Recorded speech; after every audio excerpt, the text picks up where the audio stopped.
안녕하세요 여러분. 일요일 금융시장 브리핑의 상승미소입니다. 지난주 폭풍과 같은 일주일이었습니다. 특히 금요일 코스피 장 후반에 급격하게 하락하는 그 일종의 무서움이죠. 결국은 미국 시장에서 결국 대선과 미국의 대선과 관련이 있다. 그래서 이번 주를 분석하고 다음 주를 전망하는 토마스 류 선생님 연결하겠습니다. 토마스 류 선생님 안녕하세요. 네, 오늘은 제가 조금 안녕을 못하고 있습니다. 예. 네. 미국 금요일날 예. 장에서 상당히 세게 얻어맞았습니다. 예, 미국 증시 지난 일주일만 보면 뭐 일주일 내내 그냥 계속 하락했다라고 얘기할 수 있죠.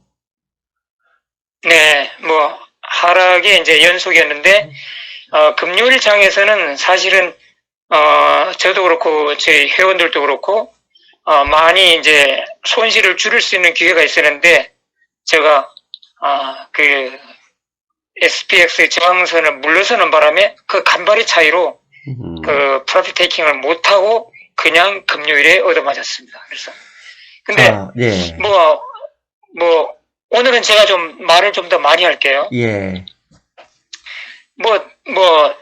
여러 회원들이나 그 미소님도 다 아시다시피 금요일날 장이 왜 급락했는지 이유는 다 아시잖아요, 그죠? 네. 일단 다 아시는데 그렇다 하더라도 선생님, 네. 일단 금요일 장 이미 뭐 목요일 그 마감 후 미국 시장 기준으로 목요일 마감 후부터 하락하기 시작했고 오히려 금요일 날은 시작은 그렇게 강한 하락이었지만 장막판에 어느 정도 좀 만회를 하면서 마무리가 됐습니다. 자, 그렇다면 네. 먼저 금요일 그 미국 증시 상황부터 좀 요약 부탁드리겠습니다. 그래서 목요일날 나스닥이 진짜 엄청 강하게 상승을 했죠. 예. 그래서 빅테크들의 어닝이 이제 장후에 기다리고 있었기 때문에 그 기대감으로 올라가긴 했지만은 그래도 미국의 그 빅테크 5 미국을 대표하는 초우량 기업들인데 어닝이 잘 나오리라는 건 모두 다 예상한 바인데 사실은 어닝이 잘 나왔어요. 네, 맞습니다. 잘 나왔는데 시장이 투심들은 이걸 감동으로 받지를 못한 거죠. 예, 잘 나오긴 잘 나오는데 그래서 이제 일단은 그 목요일날 장 중에는 그렇게 세차게 올라가던 기술주 나스다크 지수가 장후 빅테크들의 그 어닝 발표 후에 곤두박질치 시작합니다. 예. 트위터 같은 경우는 그 액티브 멤버들의 숫자가 줄어들었다. 페이스북도 마찬가지고 그 이제 폭락을 트위터는 거의 폭락 수준이죠. 예, 20%. 그래서 금요일날 장중에 20%나 이제 폭락했고요. 그다음 페이스북도 그렇고 이제 구글 같은 경우는 하여튼 투심들을 감동시킬 만큼 잘 나왔다고 그래요. 근데 아마존 같은 경우도 잘 나왔긴 한데 지금 팬데믹 상황으로 인해 갖고 그 추가 비용이 많이 들어가는데 다음 분기에도 그 정도의 비용이 또 발생할 것 같아. 이제 이런 게 이제 좀 비관적인 요소로 작용해 갖고 아마존도 내려가고 애플 같은 경우는 아이폰 그 실적이 안 좋았다, 미달됐다 내려갔고 내려가고. 그래서 빅테크 5들이 금요일의 장에서는 완전히 증시를 끌어내리는 주범으로 변했습니다. 그래서 세차게 지금 내려가갖고 SPX로 3,235 거기까지 바닥을 찍었죠. 근데 예.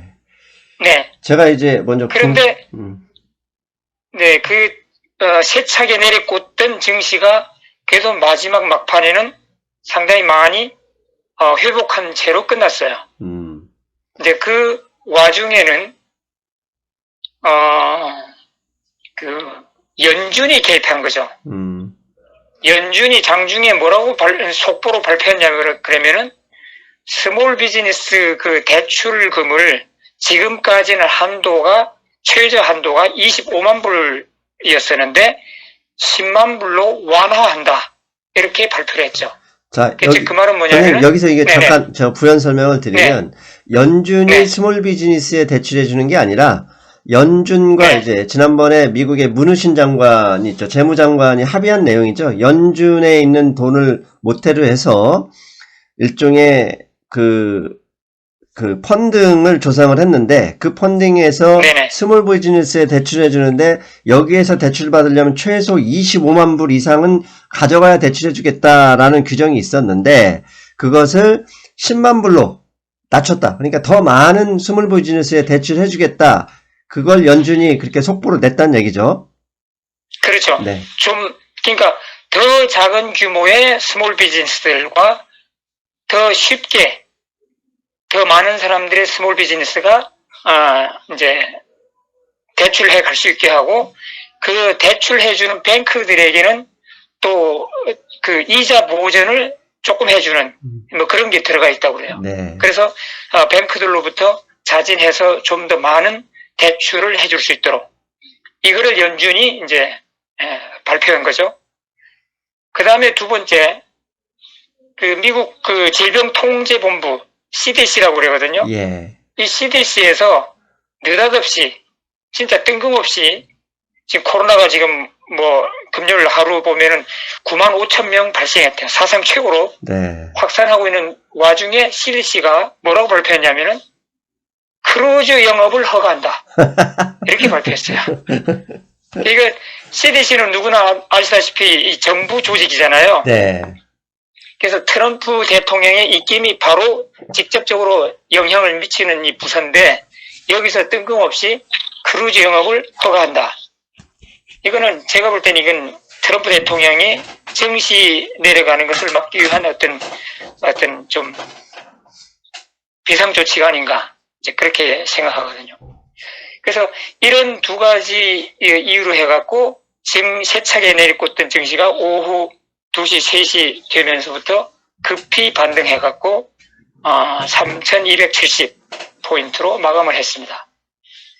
예, 제가 이제 이게 맞는 포인트인지 선생님 좀 의견을 구하고 싶은 게 목요일 날 이제 미국 시간으로 한국 시간은 이제 금요일 날 아침이 되겠는데 금요일 날 새벽에 끝난 미국장을 보면 말씀하신 대로 기술주가 세차게 올라가면서 전체 지수가 상승으로 끝났습니다. 그런데 장이 마감 후에 이제 빅4죠. 애플, 아마존, 구글, 트위터 이렇게 실적 발표를 하는데 애플과 아마존이 이제 가이던스가 좋지 않다는 이유로 5% 시간외에서 급락을 했고 트위터도 뭐 실적이 예상보다 실적은 좋았지만 회원 수가 뭐 그렇게 많이 늘지 않았다는 그 뉴스 하나만으로 시간외에서 19%가 빠졌어요. 그래서 제가 멤버십 게시판에 이런 얘기 무슨 얘기를 했냐면 미국이 올랐다고 한국 증시가 오늘 아침에 오른다면 그거 생각하지 말아라. 왜? 애플이나 아마존 이걸 보면 연말 안에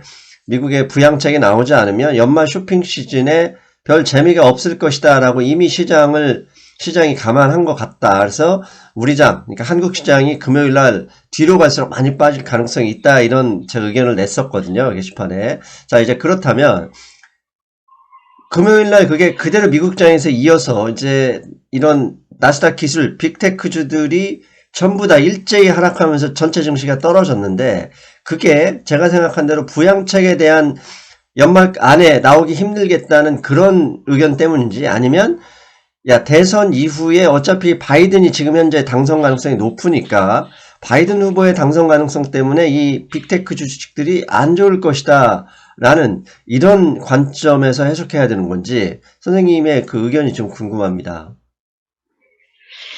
두 가지 원인 말씀 다 맞다고 생각합니다. 지금 증시의 이 투심들은 바이든 대통령 후보가 당선될 것을 걱정하고 있는 거예요.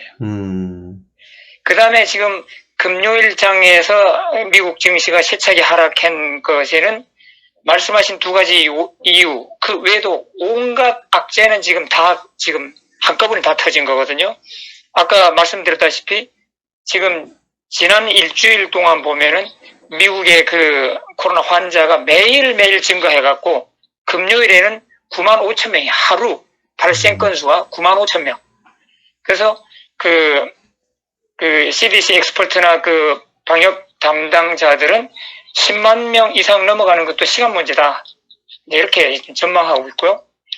그 다음에 10월 말일은 기관 투자가들의 세금 결산일이랍니다. 그래서 자기들의 지분을 줄여갖고 그 주식을 팔아서 세금을 납부해야 되는 날이기 때문에 일부 주식을 많이 매도했을 것이다. 이제 그런, 뭐 제가 정확한 건 모르겠습니다만 하여튼, 네, 그런 게 있고, 하여튼 여러 가지 악재가 혼잡해갖고 하여튼 10월 말, 금요일 날 장을 세차게 끌어내렸다. 그렇게 말씀드리고요. 그리고 웃기는 얘기는 그 빅테크들의 기업 그 주가들이 박살이 나고 있는 그 와중에 월가 투자뱅크들은요, 금요일에 빅테크들의 주가를 상향합니다. 거의 일제히. 트위터, 뭐, 페이스북, 아마존, 구글 전부 프라이스를 상향했어요. 그런데도 불구하고 주가는 전혀 거기엔 반응하지 않고 계속 내려꽂았죠. 그래서 하여튼 금요일 날 악재는 다 모여 있었던 그날 그런 하루였다 이렇게 말씀드리고 싶습니다. 지금 또 하나 궁금한 게 11월 5일 기준으로 이제 다음 주인데 대선 이후인데 그 중국의 안트파이낸셜이죠. 알리바바의 자회사인 그 안트파이낸셜이 네네. IPO 해가지고 350억 달러인가 사상 최대 규모의 IPO를 준비하고 있고 실제로 이미 중국에서는 청약하고 있는데 미국에서도 그 안트파이낸셜을 포트폴리오에 담기 위해서 기관이나 뭐 연기금들이 일부의 포트폴리오를 조정하고 있다 이런 뉴스도 잠깐 나오던데요. 충분히 가능한 뭐 시나리오 같거든요. 네. 지금 만일에 바이든 후보가 대통령이 된다고 그러면요. 제가 볼 때는, 제 개인적으로 볼 때는 중국이 미국을 훨씬 더 빠른 시일 안에 추월을 할 수 있다. 이렇게 보거든요.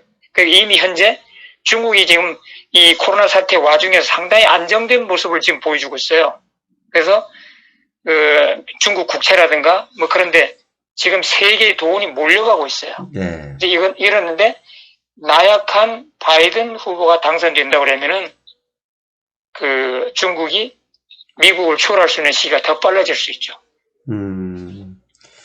결국은 바이든 후보가 되면 트럼프는 오로지 대결 정책이잖아요. 남과 여, 흑과 백, 동양과 서양, 부자와 가난한 이렇게 완전히 갈라치기를 하는 트럼프의 정치색이 네.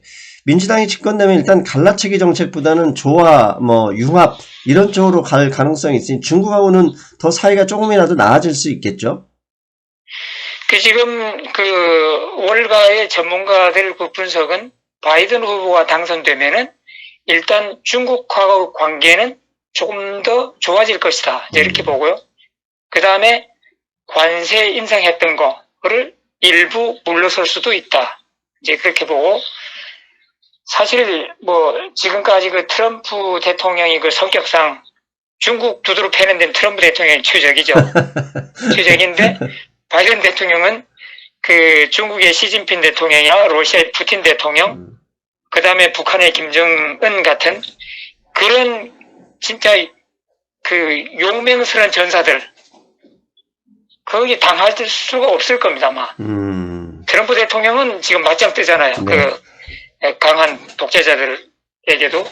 근데 바이든은 그렇게 못할 것이다. 근데 국제 질서에서 그런 강한 몇 개 나라 다루는 데는 트럼프가 잘할 것 같고, 그러나 이제 바이든 대통령이 된다 그러면은 이제 미국을 중심으로 한 우방, 여기에 결속력을 결집시켜가서 단체적으로 이제 중국에 대응할 수 있는 그런 힘은 조금 더 낫겠죠. 그래서 민주주의 발전이라든가 좀 미국의 그 안정화된 지위 이런 데 대해서는 바이든 대통령이 좀 더 나을 것이다 이렇게 보는 거죠. 지금 하여튼 월가에서는 투심들도 그렇고 바이든 대통령이 당선될까봐 지금 걱정하는 거예요. 지금. 네, 그래서 증시가 계속 내려가는 거죠. 빅테크주들이 사실 금요일날 반응한 것은 결국은 바이든 후보의 가능성에 더 어떻게 지금 놀라고 있다라고 해석할 수밖에 없겠습니다. 네네. 그래서 지금 미국 지난 일주일간에 보면은 국채 금리가 급속히 상승하고 있거든요. 예. 장기 국채 금리가. 네. 여기에는 바이든 후보가 당선되었을 때 대규모 추가 부양책을 실시할 것이다. 이런 이제 기대감이 이제 많이 반영되고 있고요. 그 다음에 목요일에 발표된 미국의 GDP 33% 예. 연율로 GDP 확정 나왔잖아요. 네. 그 다음에 이제 금요일에 소비자 심리 지수 이것도 좋게 나오고. 그래서 이것만 보면은 트럼프 대통령에게 상당히 호재거리인데도 불구하고 증시가 내려감으로 해갖고 트럼프 대통령은 경제에서 지금 빛을 못 보는 상황이죠. 그래서 국채 금리가 그렇게 이제 상승하는 것도 바이든 후보 당선을 지금 반영하는 거고, 금값이 또 이번 주 후반이 들어와서 바닥을 찍고 상승하는 모습을 보이고 있어요. 이 금값마저도 코로나가 확산되면은 정부에서 그만큼 재정을 더 많이 풀 것이다 하는 그런 기대감. 그 다음에 바이든 후보가 당선되면은 민주당 정권 하에서는 달러가 약세로 갈 것이다 하는 게 조금씩 반영돼 가고 있다. 그렇게 저는 보고 있습니다. 그리고 금요일 날 말씀하신 것, 금요일 날 미국 증시, 이제 토요일 날 새벽에 맞춘 증시를 보면 말씀하신 대로 채권 금리가 어느새 10년 만기 채권 금리가 0.87입니다. 이제 뭐 1% 눈앞에 정말 턱 밑에 와 있고, 금값은 내려가고, 그다음에 나스닥 기술주가 세차게 하락한 것을 감안할 때 다우지수는 상당히 선방한 거잖아요. 네네. 그래서 ETF를 보면 가치주 ETF가 이제 뱅가드에서 나온 ETF가 VTV라는 ETF가 있습니다.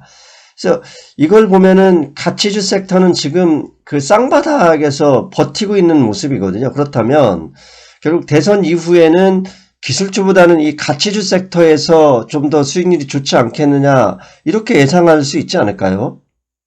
네네.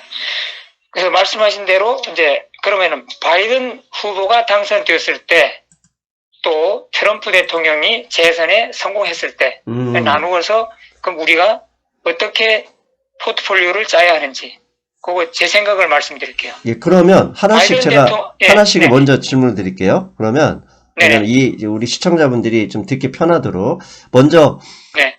트럼프 대통령이 그냥 재선에서 그냥 성공했다. 이 시나리오에서는 증시 투자자라면 어떤 쪽으로 더 가져야 될지 그 시나리오부터 말씀해 주시죠. 네, 트럼프 대통령의 재선 성공은 사실 지금까지 우리가 해왔던 방식 그대로 기술 중심, 그 다음에 에너지, 오일 쪽에도 우리가 기대를 걸 수 있는 거죠. 네. 이제 그런 쪽의 포트폴리오, 지금까지 우리가 해왔던 포트폴리오, 기술주 중심, 이렇게 이제 가면 될 것 같고요. 네. 그리고 근데 바이든 후보가 당선됐을 때는 조금 복잡합니다. 자, 복잡한 거 하나씩 선생님 좀 풀어주시죠. 네네. 네, 바이든 후보는 이제 선거 유세에서 자기는 신재생 에너지 시대를 만들겠다. 트럼프는 반대로 자기는 미국의 오일 산업을 육성 강화하겠다. 그거잖아요. 예. 완전히 배치되는 건데. 네. 그래서 바이든 후보가 이미 그 당선 가능성이 높아질수록 이미 그 태양광이라든지 뭐 하여튼 여러 가지 신재생 에너지 주식들, ETF들이 엄청 많이 상승해 왔죠, 이미. 예, 맞습니다. 근데 바이든 대통령이 아니랄지라도 이미 시대적 흐름이거든요. 예. 근데다가 바이든 대통령이 당선돼 갖고 그쪽에다가 더 많은 투자금을 쏟아붓는다 그러면은 더 많이 앞으로 늘어날 수 있죠. 그 다음에 이제 금, 은, 그것도 아까 말씀드린 대로 바이든 대통령이 당선되면 더 많은 부양책을 실시할 것이고, 그러다 보면은, 이제, 그 다음에 달러 약세, 그 다음 대중국과의 관계에서도 달러 약세, 그래서 결국 금, 은이 빛을 볼 것이다. 이제 이렇게 보는 거죠. 그 다음에 바이든 대통령이 당선됨을 해갖고 기술주보다는 전통주 그쪽에 조금 더 각광을 받을 것이다. 이제 이렇게 보는 거죠. 그래서 전통주 하면 이제 우리가 뱅크, 항공, 뭐 크루즈, 뭐 이런 거 있잖아요. 예. 근데 그러면은 바이든 대통령 후보가 당선되면 그럼 기술주는 완전히 찬밥이냐? 그건 아니에요. 여전히 이 시대 자체가 기술주 중심으로 가면서 이렇게 조금의 약간의 변화가 있다는 거지, 기술주 내버리고 전부 전통주로 가자, 그건 아니죠. 그렇죠. 네, 저는 그렇게 보고 있습니다. 지금 바이든 후보가 계속 대선 공약으로 내세운 게 앞에서 말씀하신 대로 신재생에너지 관련해서 2조 투자, 이게 있고, 그다음에 민주당이 계속 주장을 했었던 인프라 투자 중심의 부양책. 결국 이 두 가지가 동시에 쏟아진다면 기술주가 밀려나는 게 아니라, 기술주가 그동안 많이 올라오면서 소외됐던 이런 전통 가치주 쪽에 좀 더 돈이 많이 갈 수 있으니 그쪽에서 수익률이 이렇게 어떻게 보면 억눌렸던 게 조금 더 튕겨 나올 수 있다, 그런 의미인 거죠? 그렇죠.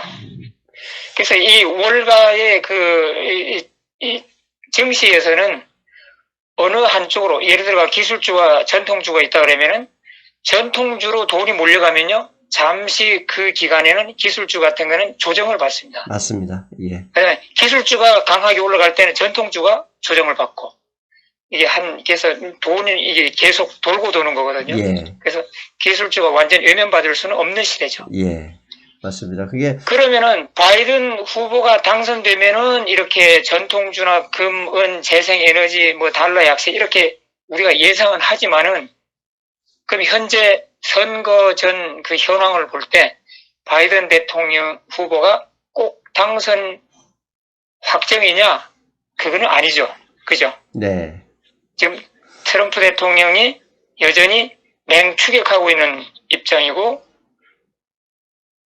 그 트럼프 대통령을 지지하는 그 샤이보로, 이 사람들은 자기 의견을 표출하지 않기 때문에 여론조사에서도 잘 나타나지 않는 거죠. 근데 그럼 트럼프 대통령이 이제 마지막에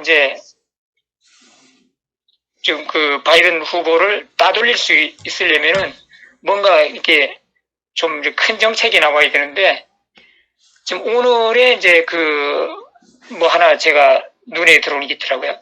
트럼프 대통령이 사실 트럼프 대통령 그 정권하에서 멕시코와 관계가 좋았어요. 네. 좋았는데 트럼프 대통령이 멕시코 대통령하고 좀 더 긴밀한 유대 관계를 갖고 조만간 만나서 하여튼 포옹하고 아마 그럴 것 같아요. 그걸 발표했더라고요.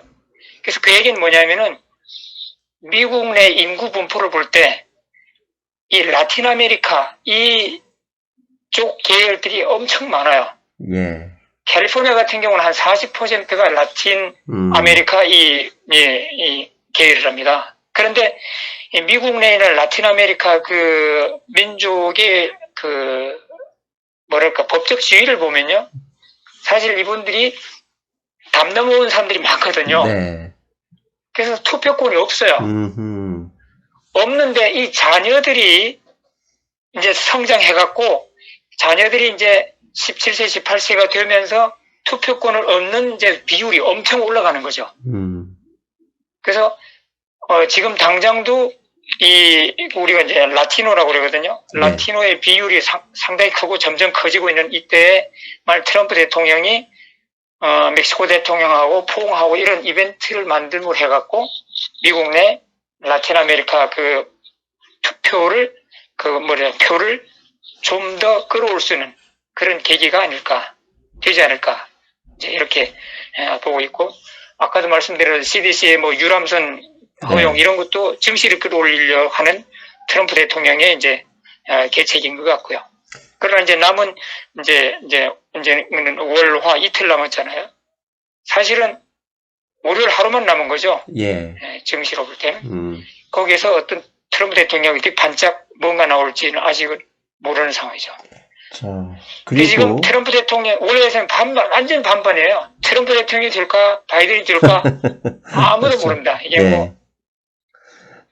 이미 지난 대선에서 한번 그렇게 경험을 했잖아요. 모든 언론들, 네. 모든 전문가들이 힐러리가 된다라고 했었던 판을 트럼프가 이겨버린 그 한번 경험이 있기 때문에 이번에도 사실 쉽게 예상이 안 되는 싸움 아닐까 싶어요. 네네.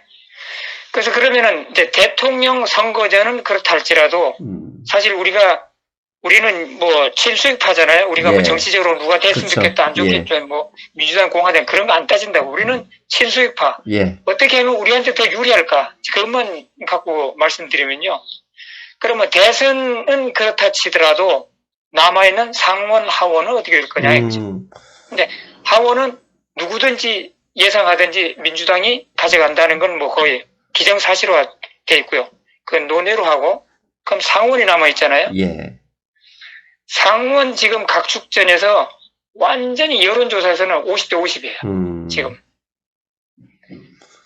상원의 미국의 그 투표를 보면 상원에서는 과반수 이상이 안 나오면 결선 투표까지 도입이 되더라고요. 그렇죠. 이 미국의 이제 이 선거 투표의 시스템이 좀 독특해 갖고요. 조지아주 같은 경우는 50% 이상 그 득표자가 없으면은 2명 따로 해요. 결선 투표 다시 하죠. 예. 그렇다고 그러면은 11월 3일 날 투표는 하지만은 만일 상원에서 진짜 50대 50에 진짜 막상막하였는데 한 명이 그런 식으로 결선 투표를 한다 그러면은 11월 3일 날 다시 준비해가 결선 투표를 하려면 일주일, 2주를 또 가거든요. 예. 그러면은 우리 시장 참여자 입장에서는 이 소위 말해서 이 정권 잡은 이 정당이 나타나지 않는 거예요. 그렇죠. 그게 불확실성이잖아요. 그리고. 네, 그게 불확실성이기 때문에 정치는 그걸 싫어하거든요. 예. 그 지금 우리가 뭐 보통 이제 뭐 상식적으로 대선 직전까지만 정치가 공포를 이어가다가 대선 끝나고 또 상하원 선거 끝나고 결과 나오면은 불확실성이 거치니까 정치는 상승할 것이다 이렇게 기대는 하지만은 상원에서 만일 그런 식으로 결선 투표를 한다 그러면은 이게 일주일, 2주 동안 또 오리무중되는 거예요. 예. 그 다음에 대통령 선거도 마찬가지로 그렇고 이제 상원도 그렇고 이번에 이제 팬데믹 상황으로 해갖고 직접 투표도 있지만은 메일링 보트가 상당히 많아요. 네. 그 우편 투표. 네. 그러면은 11월 3일 날 이제 선거인데 11월 3일 날 우체국 가서 도장에 찍힌 메일을 우편함에 넣었을 때 이것이 가는데 한 이틀 걸리잖아요. 그죠? 예. 그 다음에 그 많은 메일링이 한꺼번에 오면은 그 검표하는데도 또 시간 걸린다고요. 그러면 상원, 뭐 하원 이런 데서 진짜 막상막하에 그 득표율을 경쟁하던 후보는 그 우편함에 그 우편 투표 그것이 완전 개표 완료됐을 때만이 승리자가 나올 수 있는 상황이 된다 그러면은 이거는 11월 3일 저녁에 개표가 끝나는 게 아니고 4일, 5일, 6일까지도 갈 수 있는 거죠. 또 그죠? 결국 지금 현재 지금 이제 아까 트럼프가 당선되면 두 번째 뭐 바이든이 당선되면 이렇게 우리가 시나리오별로 제가 질문을 드렸는데 진짜 중요한 게 뭐냐면 우리가 지금 선생님이 말씀하시는 이 불확실성이에요. 그러니까 불확실성이 크게 두 가지인데 첫째는 상원 투표 결과가 결선 투표까지로 이어지면 한 2주, 3주가 늘어져 버렸을 때 이게 대선 이후에 그 상원과 하원이 주인이 정해지면서 과반 주인이 정해지면서 자 이제 우리 부양책 하자 이렇게 돼야 되는데 그게 2, 3주 늘어져 버리면 그게 한정없이 연말 안에 나올 수 있을까 이 불확실성이 있는 거고 두 번째는 트럼프 대통령이 계속 나 우편 투표 인정 못해 이렇게 내고 있는데 우편 투표나 사전 투표 같은 경우는 지금 민주당 지지자의 거의 투표자의 50%가 넘는 그 투표를 기표한 사람들이 다 민주당 지지자라고 알려져 있잖아요. 네네. 그런 상황에서 11월 3일 선거 이제 투표하자마자 하루면은 결과가 나올 텐데 그때 트럼프 대통령이 이겼는데 약 우편 투표 결과가 2주 정도 집계가 되는데 거기에서 뒤집어졌을 때는 트럼프 대통령이 나 자리 못 내놔 이렇게 지금 하겠다고 공개 선언해 버렸잖아요. 네네. 자, 이것 때문에 이 대통령 투표 결과, 즉 본투표에서 트럼프 대통령이 당선이 됐는데 2주 후에 우편 투표가 와가지고 뒤집어졌을 경우 이 미국 1월 20일까지 이어질 정치적 불확실성 이게 향후 증시에 참 영향을 크게 줄 것 같은데 이 점도 좀 설명 부탁드리겠습니다. 네, 그래서 말씀하신 대로 이제 트럼프 대통령이 11월 3일 날 저녁에 개표했는데 그걸 억셉트 못하고 패배 인정을 못하고 대법원에다가 제소를 했을 때 4주간의 기간이 또 그 데드라인이 4주랍니다. 네. 대법원이 판결을 낼 수 있는 데드라인이. 그러면은 대통령 당선자도 안 나오고 또 상원에서도 그럴 가능성이 충분히 있고요. 네. 그래서 11월 3일 날 저녁에 개표해갖고 클리어하게 대통령 당선자도 안 나오고 상원에서도 다수당이 안 나왔을 경우 이제 미국 정치 자체가 이제 혼란으로 빠져드는 거죠. 근데 사실은 우리가 이거는 정치적인 상황이고 네. 우리 투자자 입장에서는 정치는 정치인 거예요. 예. 그런데 그것보다도 지금 상황 자체가 이제 코로나 팬데믹 상황이잖아요. 이게 대단히 이제 국가적으로 지금 중대한 이 상황인데 다수당이 안 보이고 최고 리더가 안 보인다 그러면은 이건 대혼란인 거죠. 그죠? 그러다 이제 불확실성이 증시를 엄습할 거고, 그 다음에 양측의 길거리 폭동이 일어날 건 뻔하고요. 예, 참 대혼란으로 빠질 수 있습니다. 우리가 근데 이제 네네 미국 하면 최고의 민주주의 국가라고 그러면서 우리가 자랐단 말이에요. 근데 최근의 모습 보면 무슨 제3세계 국가 수준도 안 되는 느낌이에요. 그렇죠. 완전히 이게 평화시에 민주주의가 제대로 갈 때는 이것이 가장 선진적인 정치 시스템이라고 그러지만은 여기에 통제권을 벗어나기 시작하면은 오히려 공산주의만도 못한 그런 개판이 될 수 있는 거죠. 지금이 그런 개판 아닙니까? 네. 지금이. 네. 개들에게 죄송합니다. 예. 하여튼 우리가 이제 대선도 중요하지만은 우리가 상원 이 선거가 매우 중요한 게 뭐냐면은 바로 우리한테는 그 스티뮬러스 패키지가 있잖아요. 예.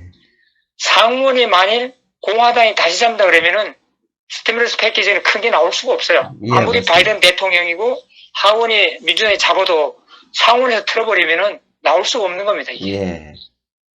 그래서 이왕 바이든 쪽으로 정권이 넘어가려고 그러면은 상원마저도 다 가는 게 좋아요.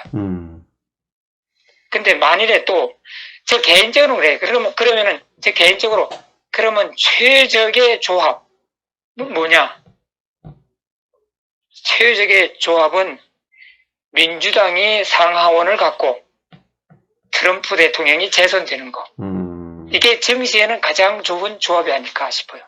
그러면은 스티뮬러스 패키지 큰 거 나오고 트럼프 대통령도 큰 걸 원하니까 그 다음에 트럼프 대통령의 그 광기 섞인 그 돌발적인 정책 이것을 상하 양원에서 제어할 수 있는 거죠. 그래서 이것이 미국의 안정, 증시의 안정 이게 최적이 아닐까 그런 생각을 해봅니다.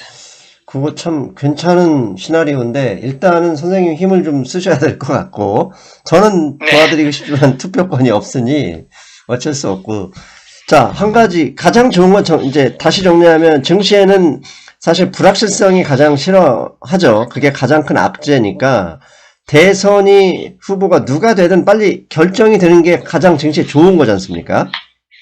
네네. 그런데 이제 대선 투표 결과 본투표에서 트럼프가 져버리면 사실 바이든이 무조건 이기게 돼 있지 않습니까? 우편 투표나 이런 결과는 바이든이 무조건 누구나 다 유리하다고 예상을 하고 있으니까요.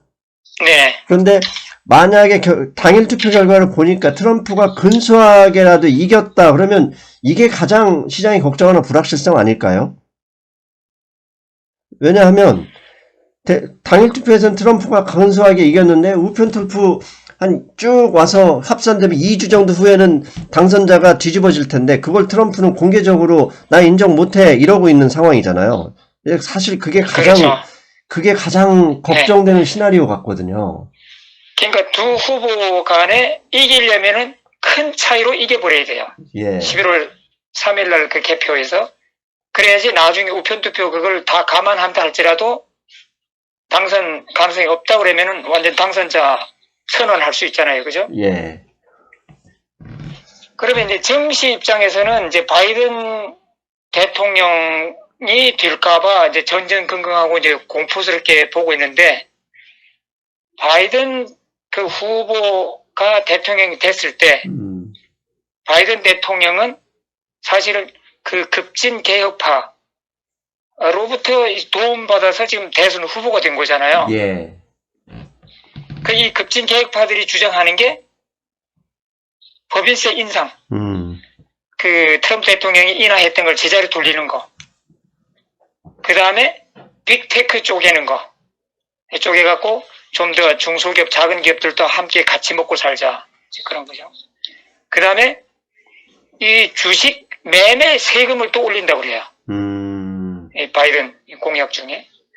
그래서 이런 것이 이제 우리 정치 투자자들에게는 사실 공포스러운 거죠. 네. 법인세 올려버리면은 기업들의 순이익은 떨어질 건 뻔하고요. 네. 그 다음 빅테크 같은 쪽에면은 사실은 그래요. 지금 중국하고 미국하고 지금 첨예하게 지금 대립하면서 경쟁하면서 발전하고 있는 관계, 이런 와중에 만일에 빅테크를 쪼개갖고 힘을 약화시킨다 그러면요, 미국의 이 첨단 기술 또 경제, 이것이 중국에게 먹혀버릴 수 있어요.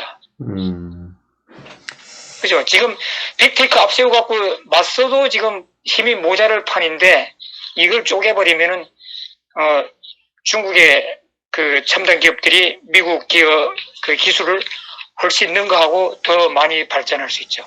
예, 그 다음에 예, 트럼프 대통령처럼 예, 막무가내 기로 막 두드러 패는 이런 게 이제 가끔 먹힐 때가 있잖아요. 네. 그렇게 해갖고 화일 같은 것도 이제 짓밟아 갖고 못하게 지금 꽉 밟아놓고 있는데, 이런 걸 다 풀어주면은 중국이 활개치는 세상이 되는 거죠.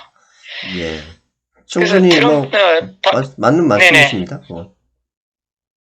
그래서 바이든 후보가 당선될까봐 이제 미리 겁먹고 이제 주식이 이렇게 계속 내려오잖아요. 예. 하락하고 있는데. 예. 그러면 지금까지 사실은 이게 루머에 해당되는 거죠. 자, 바이든 후보가 선생님, 대통령 당선될 것이다. 선생님. 네네. 제가 볼 때는 우리 오늘 이 금융시장 브리핑 자체가 평상시처럼 뭐 40분 내로 마무리될 것 같지는 않고 1시간이 훌쩍 넘어갈 것 같아요. 그래서 아니, 이제 거의 다 됐어요. 아, 그렇습니까? 네. 네, 5분 안에 끝내겠습니다. 아니. 저는 그래서 하실 말씀 있으면 잠깐 여기까지 1부를 하고 2부를 다시 한 30분 더 하면 되니까 그 말씀 드리는데 5분 내에 끝나면 너무 좀 서두른 느낌 네. 아닐까요? 네, 예, 다 됐습니다. 그래서 지금까지 바이든 후보가 당선될까봐 겁이 나갖고 증시가 내려왔잖아요. 예. 이것은 루머에 해당되고요. 예. 만일 11월 3일 저녁에 실제 불확실성이 나타나고 길거리 폭동이 일어난다고 그러면은 그래도 그건 뉴스에 해당되거든요. 네.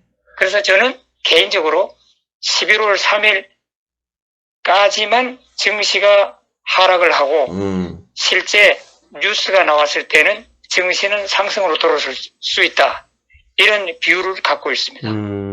이게 충분히 일리 있는 말씀이, 증시는 모든 것을 다 프라이싱 하고 가잖아요. 실제로 네네. 바이든 후보가 될 가능성이 높다라는 그것 때문에 지금 현재 팔 사람은 다 팔고 있는 거거든요.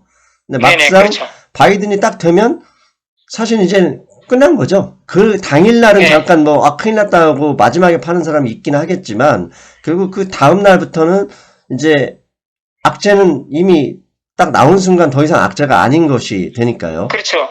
트럼프 대통령이 불복할 수도 있다. 길거리 폭동이 일어날 수 있다. 불확실성이 최대 4주까지 갈 수 있다. 이건 이미 몇 달째 지금 노출된 악재거든요. 예. 그걸 프라이싱해서 지금 주식이 내려왔기 때문에 11월 3일 이후에는 주식이 상승할 수 있다. 그렇게 보고 있습니다. 그러나 그 상승은 상당히 짧을 걸로 저는 보고 있어요. 왜냐하면은 만일 바이든 대통령이 된다고 그러면은 초기에는 이제 루머가 해소되고 그래서 이제 상승으로 갈 수 있지만은 실제 바이든 대통령이 아직 우리 투자자들에게 다 밝히지 않은 공약 상황이 많거든요. 네. 이것에 대한 불안감을 느끼고 그 다음에는 좀 더 조심스런 이렇게 증시가 반응하지 않을까. 이제 그렇게 보고 있습니다. 자, 우리 시청자 그래서 여러분들께서도 이제 네. 감안하셔야 될 게 뭐냐면, 바이든이 되든 트럼프가 되든 증시는 세상은 계속 발전하기 때문에 증시는 결국 올라가는데, 우리가 지금 네. 고민하는 것은 단기적이고, 이제 바이든이 되면 지금까지 트럼프 대통령이 해왔던 대로 돈이 가진 않을 거니까 증시의 주도주나 수익이 높을 것이 바뀌는 과정이 필요한 거잖아요. 그렇죠. 손바닥 듯이 확 보통 우리가 바뀌는 게 이제 아닌가. 네, 연준 의장이 처음 취임하면은 조심스럽게 반응하던 증시가 그 어설픈 연준 의장이 말 한마디 실수 이런 것에 대해서 되게 이제 좀 크게 예, 그 악재로 변하잖아요. 예. 이제 그런 식으로 새 대통령 되면은 이 대통령의 장기 플랜을 아주 확실히 모르기 때문에 거기에서 우왕좌왕하는 그럴 때 증시가 다시 겁먹을 수 있죠. 맞습니다. 그런 게 어쨌거나 루머가 해소되고 11월 3일 이후는 짧은 기간이나마 증시는 상승할 수 있다. 예. 그래서 그러면 이 지금 증시가 어디까지 할 거냐? 이제 그거는 제가 볼 때 나스닥 기준으로 하면은 만스닥 소리가 날 것이다. 그렇게 보고 있습니다. 만스닥 소리가 난다는 얘기는 만 근처까지 내려오든지 잠깐 하향 이탈하든지 그거 의미하시는 거죠? 네네. 예, 1만스닥, 만스닥 그 정도까지는 하락을 각오해야 될 것 같다. 이렇게 보고 있습니다. 지금 나스다크 지수의 차트를 봐도 일단 만 근처까지는 뭐 내려오게끔 다 이렇게 보이더라고요. 네네. 그렇다면 결국은 다시 정리해보면 누가 되든 불확실성이 해소해서 단기적으로 나쁠 건 없다. 하지만 그 불확실성이 해소되기 전까지, 즉 대선 투표 결과가 나오기 전까지는 이렇게 프라이싱 과정을 겪을 것이다. 이게 선생님 의견이신 거잖아요? 네. 예. 루머에 팔고 뉴스에 사자. 예. 이제 이렇게 하죠. 다만 이제 정권이 바뀌고 이 의회의 과반 그 의석을 가진 그 집권당이 바뀌는 과정에서는 적어도 한 달이든 아니면 뭐 짧게는 한 달, 길게는 좀 더 길게 갈 수도 있겠지만 지금까지 해왔던 정책들이 어떻게 바뀔지에 대해서 시장이 주시하고 있기 때문에 그때마다 민감하게 반응할 것이다. 그것도 하신 말씀이죠. 네네. 그 투자자들 입장에서는 4년 동안 길들여져 왔던 트럼프 대통령이 편한 거지, 새로운 대통령이 나서서 새로운 정책을 펴는 데 대해서는 상당히 긴장감을 갖고 우리가 연구하면서 따라가야 되거든요. 예. 그래서 거부감을 갖는 겁니다. 예. 사실 인간이라는 게요, 변화를 일단 싫어합니다. 왜냐하면 변화라는 네네. 얘기는 사람이 긴장을 하는 것이고, 긴장을 한다는 얘기는 뇌의 에너지를 사용하는 거기 때문에 일단 좋든 나쁘든 변화를 싫어합니다. 뭐 당연히 미국 정치권도 그다음에 투자자 입장에서도 그 인간의 본성을 그대로 유지할 거라고 보고요.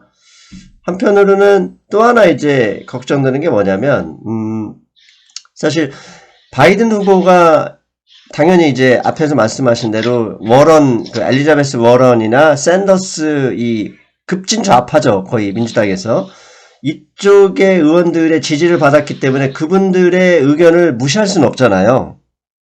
네. 충분히 이제 한두 개는 받아들여야 될 텐데 그 기간 자체가 지금 예상하기에는 2년 이후에 뭐 법인세를 인상할 것이다 이런 정책이 나오는데 그게 너무 빨라져 버리거나 빠를 수 있다는 그런 발언 하나만으로도 시장이 충분히 충격을 받을 수 있잖아요. 네. 이제 그런 점은 사실 트럼프의 트윗하고 거의 동급이 되지 않을까. 저는 사실 그게 걱정이더라고요. 그래서 상원이나마 공화당이 계속 잡을 수 있다 그러면은 바이든 대통령의 급진 정책, 이것은 제어할 수 있는 결과를 갖고 올 수 있다 이렇게 보고 있습니다. 자, 우리 시청자 여러분, 앞에서 선생님도 말씀하셨지만 나는 민주당이든 공화당이든 누가 되든 별 관심이 없습니다. 물론 제 정치적 의견은 있기는 하겠지만 그거에 관심 없고 우리는 내 돈에 내 투자금이 어떻게 수익을 높일 것이냐에 그에 대해서 집중하는 거니까 절대로 오해하시면 안 됩니다. 맞죠, 선생님? 네네, 맞습니다. 네. 친수익파. 예, 맞습니다. 자, 선생님, 그러면 일단은 다음 주, 사실 지난주 일요일 이제 폭풍의 미국 증시 그 제목대로 일주일 동안 폭풍우가 쳤어요. 이제 그 폭풍우가 칠 수밖에 없었던 게 대선에 가까워지기 때문에 폭풍우인데, 이제 다음 주는 대선이 끼어있는 주입니다. 이 주에 이제 뭐 어떤 전략이 필요한지 선생님 마지막으로 정리 부탁드리겠습니다. 네, 다음 주 수요일 날 그 연준 미팅 있죠? 예, 거기서 아마 이 시장을 달래는 뭐 발언이 많이 나올 걸로 예상하고요.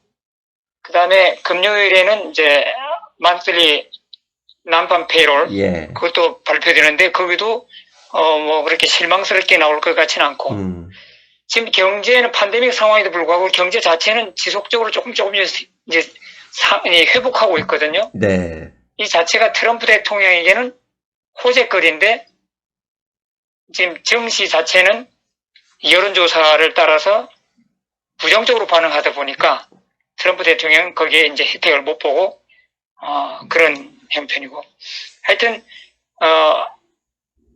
지금 봐서는 거의 증시가 거의 내려왔다 그렇게 보고 우리가 여기서 패닉셀링하고 도망가기보다는 이제는 어느 정도의 위험자산, 안전자산 골고루 어느 대통령이 될 것인가에 따라 갖고 골고루 포지션 들어가 있는 것이 좋을 것 같다 이렇게 생각합니다. 예, 결국 너무 걱정하지 말자. 이미 프라이싱 다 되어오고 있으니 정작 3일 근처로 가면 오히려 그냥 더 조용하게 더 오히려 반등 국면이 나올 수 있다. 이렇게 결론 내면 되겠습니다. 네네. 알겠습니다. 선생님 오늘도 좋은 말씀 그리고 또 하나 미국 분들한테 마스크 꼭 쓰고 다니라고 좀 전해 주십시오. 네, 진짜 겁납니다. 하루 95,000명 18생 한다고 그러니까 이제 다시 또 겁나요. 그 밖에 나가기가. 그러니까 트럼프 대통령도 대선 유세 볼 때 보면 사실 대통령이 마스크 안 쓰니까 지지자들도 마스크를 안 써버리잖아요. 그렇죠. 결국 대선 일정이 끝나면 이 확진자는 결국 대선 일정에 맞춰서 피크를 치지 않을까 그런 생각도 들어요. 그죠. 유세 기간에 이제 그 사람 트래픽이 더 많았으니까. 예. 아마 그런 점도 생각해 볼 수 있습니다. 왜냐하면 트럼프 대통령이나 펜스 부통령 그 CNN 이렇게 뉴스를 보면 그 지지자들 수천 명, 수만 명 있는데 마스크 안 쓰니까 거기에 있는 공화당 대통령 지지자들 마스크를 안 끼고 나오잖아요. 그러면서 다 전염되는 거 아닐까요? 근데 만일 대선 결과 또 상원 투표 결과가 불확실해져 갖고 길거리 폭동으로 이어진다 그러면은 사람들 밀착이 덜 심해지잖아요. 예. 아마 슈퍼 스프레더가 될 수도 있는 찬스죠. 아무튼 선생님, 우리 시청자분들은 선생님이 중요하니까 건강관리 잘 하시고 마스크 2중, 3중으로 끼시고 필요하시면 얘기하시면 제가 보내드리겠습니다. 네, 아주 콧구멍을 막고 다니겠습니다. 네. 오늘도 좋은 말씀 고맙습니다, 선생님. 네, 수고하셨습니다. 안녕히 계세요. 잘 들으셨어요? 네. 주식을 하다 보면 참 어렵죠. 현상만 보이는 게 아니라 뒤에 보이지 않는 현상이 결국은 주가를 좌우하고 가격에 이미 반영되어 있다. 이 프라이싱이라는 단어 참 미묘합니다. 결국 최악에서 항상 최선이 시작된다는 거. 그건 뭐 잊어서는 안 되겠습니다. 이번 한 주 여러분 어쩔 수 없이 다시 변동성 11월 3일 이 대선 앞두고 있어서 어쩔 수 없지만 결국은 우상향한다는 믿음 지켜냈으면 좋겠습니다. 저는 월요일에 뵙겠습니다. 여러분 안녕.